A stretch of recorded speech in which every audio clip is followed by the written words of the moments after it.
Morning बच्चों, कैसे हैं आप लोग। आज हम लोग हमारी दुनिया पुस्तक में इकाई 1 का जो कि मृदा संसाधन उसका भाग 3 पढ़ेंगे और जानेंगे। भाग 3 की विषय वस्तु है मृदा और मृदा के निर्माण की प्रक्रिया। सबसे पहले मृदा एक बहुत ही महत्वपूर्ण प्राकृतिक संसाधन है। आप लोग मेरे हाथ में देख सकते हैं, इससे आप लोग भली भांति परिचित हैं। इसको आप लोग देखते हैं हर रोज़। क्या है यह? मिट्टी। अभी मैंने क्या बोला? मृदा और मिट्टी दोनों एक ही है। ठीक है बच्चों। तो मृदा या मिट्टी एक बहुत ही महत्वपूर्ण प्राकृतिक संसाधन है जिसमें हम जन्म लेते हैं, बढ़ते हैं, हमारा पालन पोषण होता है। मिट्टी हमारे लिए बहुत ही उपयोगी है। मिट्टी में ही पेड़ पौधे उपजते हैं, मकान बनते हैं, मिट्टी के खिलौने, मिट्टी के दिया, कलश, सभी चीज़ें आप लोग इस्तेमाल करते हैं जो कि मिट्टी से ही बने होते हैं। मिट्टी के ऊपरी सतह में ह्यूमस की बहुत अधिकता होती है। अब आप पूछ सकते हैं कि ह्यूमस किसे कहते हैं।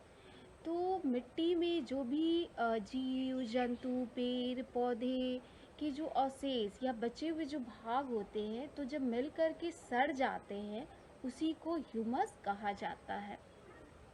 ह्यूमस की उपस्थिति के कारण मिट्टी बहुत उपजाऊ होती है। यानी जिस जगह की मिट्टी में ह्यूमस की अधिकता होती है वहाँ की मिट्टी उपजाऊ होती है। गुड मॉर्निंग बच्चों, कैसे हैं आप लोग।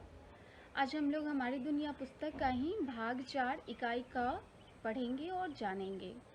पिछले क्लास में हम लोगों ने मृदा का निर्माण कैसे होता है उसको जाना। आज हम लोग जानेंगे कि मिट्टी कितने प्रकार की होती है।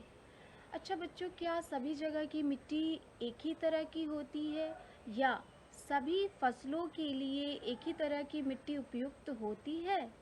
अगर मान लीजिए मैं आपसे पूछूं कि गन्ने की खेती करनी है, चाय की खेती करनी है और गेहूं की खेती करनी है, तो क्या सबके लिए एक ही प्रकार की मिट्टी की आवश्यकता है, एक ही प्रकार की जलवायु की आवश्यकता है? नहीं, बिल्कुल नहीं। अलग अलग फसलों के लिए अलग अलग प्रकार की मिट्टी की आवश्यकता होती है, जिसके आधार पर मिट्टी कई प्रकार की होती है। सबसे पहले उर्वरता के आधार पर मिट्टी को उर्वरता के आधार पर 2 भाग में बांटा गया है, उर्वर और अनुर्वर या बंजर। अनुर्वर मिट्टी को हम लोग बंजर मिट्टी भी कहते हैं।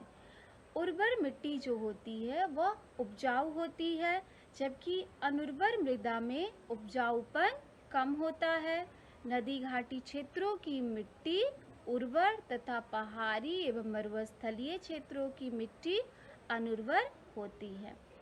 दूसरा प्रकार है गठन या संरचना के आधार पर इसके आधार पर मिट्टी को बलुई मिट्टी, चिकनी मिट्टी एवं गुड मॉर्निंग बच्चों, कैसे हैं आप लोग। आज हम लोग हमारी दुनिया पुस्तक का इकाई 1 का भाग 5 पढ़ेंगे और जानेंगे।